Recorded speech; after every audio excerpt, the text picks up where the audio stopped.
Hi fantasy managers, welcome to FPL Team Talk. We are looking at game week 12 and the watch list. We have a selection of players that we are looking at to bring in for game week 12. Can you bring them in? Let's have a look at them. Shameless plug about the channel quickly guys. Hit that subscribe button if you enjoy FPL content. Check out the wildcard video we done earlier on in the week. In the meantime, there'll be team selections as attackers videos coming up. But let's have a look at the watch list right now.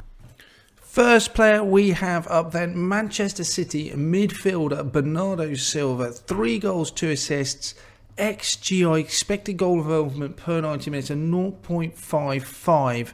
His fixtures coming up, we have Everton at home, West Ham, then Aston Villa away. We know from the last game at Old Trafford that he's getting on the score sheet. We know how much Pep enjoys having him in that side. He has been a focal point for Manchester City this season.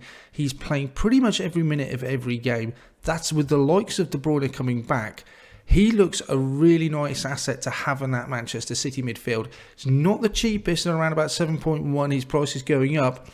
But again, someone who's playing every game for Manchester City as a midfielder isn't someone that we can easily pass over. He's definitely on our watch list.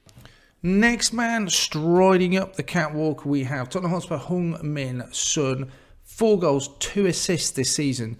That's a pretty decent return considering Tottenham's sort of frailties and woes this season so far, costing Nuno his job. So he's still producing the goods. And as a midfielder, those goals are so precious. They're just worth so much more. His expected goal involvement isn't anything that you would write home about, 0.44. That's okay. But remember, we are paying quite a premium price for him, over 10 million for Heung-min Son. One caveat you would say about Heung-min Son, his expected goal involvement, 0.44. He often, and in the past, has exceeded his expected goal involvement. He's one of those few players that will put chances away he's expected to, according to the stats, and then score goals he necessarily wouldn't. So he ends up with an actual return that is higher than is expected. That's something that's been fairly consistent throughout his career. Looking at Son then, if he can get motivated, if Conte comes in, a bit of a revival, they've definitely got the fixtures. Leeds at home next game up, Burnley away, then Brentford out of form at home as well. So you would say there's an opportunity there. Little bit of a differential. Son could make a big difference to your side. Staying with that Tottenham theme then, his compatriot and companion Harry Kane. 1 goal, 1 assist this season. Really disappointing returns from him. Obviously he came in for a lot of criticism in that last defeat under Nuno, where he just appeared to be completely lacklustre and uninterested. His expected goal involvement, 0.43. This is not the Harry Kane that we saw last year. We know how devastating he can be. What big returns and explosive returns that he can provide us. As we've just seen, those fixtures look great. On penalties, nailed, talismanic. He is expensive, 12.2, so he's not a cheap player to bring in. He's on my watch list. I'm not 100% confident about him. I'd like, first of all, just to see what style of play is Conte going to be bringing to Tottenham. If it's going to be that attacking flair that they possibly could harness with those players that Tottenham have got, then wow, what an asset he could be, Harry Kane.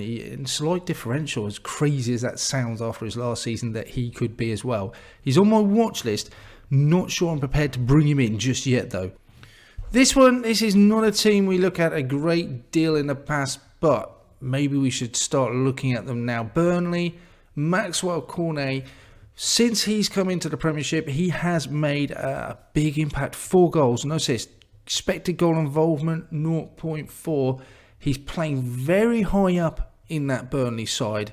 He's obviously got the contribution. He's got a brace against Southampton the other day. He scored some great goals as well, you have to say. The fixtures for him look favourable. It's hard. Some of these you put as green, and I'm not entirely convinced. But Palace is a green fixture according to the FPL site. Palace going well though, clean sheets in the last couple of games, I'm not sure. But Burnley, have they turned a corner? Cornet, he could be the main man. Tottenham then at home, then Wolves away. Real differential, 6 million, pretty cheap option. He's one that I would like to keep an eye on. If you got him now, you could potentially get there ahead of the curve. For me, he's on my watch list, definitely. I just want to see a bit more before I jump onto him. I feel like we have to talk about the elephant in the room. I can't do a watch list without talking about this guy. He's unavoidable at the moment. He's just everywhere. Arsenal, and then of course it's Smith-Rowe, 4 goals, 2 assists. His SGI isn't brilliant, 0.33. I certainly remember looking at him at the start of the season. As a player, I think he's fantastic. Glad he's got that England call-up. I just thought he's dead cheap at the start of the season. He went down in price and now he's gone up. He's really started producing the goods.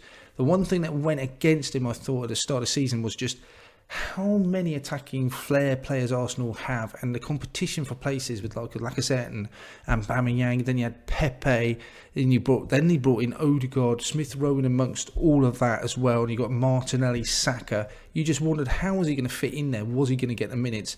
As it's transpired, he is getting the minutes and he is producing the goods. He's getting his goal contributions as well. So he, dead cheap as well, under 6 million, 5.7 million. He looks like a really nice option.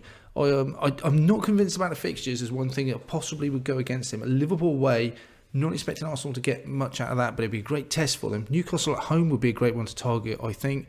Manchester United away, again, way things are going, you just don't know what colour that should be. Smith-Rowe, one thing that puts me off Smith-Rowe, certainly not the price, and if I have to move from Havertz down to a Smith-Rowe, that certainly allows me to fund lots of other moves elsewhere, so that's definitely an option that I'm looking at. I just don't think, along the same sort of lines as Jesse Lingard last year, he's not really having many shots in and around the box, but he's scoring a high percentage of them. I just don't feel that's sustainable. With the fixtures as well coming up, they do put me off. I think if I was to jump on it, I think I've missed the boat a little bit on him, and I just don't think he can sustain what form he is in at the moment. Maybe he'll prove me wrong. He'll be on the watch list. Let's find out. He looks great if you've got him and if you've been on the last few weeks. I'm just not convinced about bringing him in now. If you've made it this far, thanks for watching, guys. Please hit that subscribe button for great content. Hope you found that useful. Put anything in the comments below about any players that you think you would enjoy bringing into your side, or we've missed that you want us to do an analysis on even better. In the meantime, take care. Speak to you soon.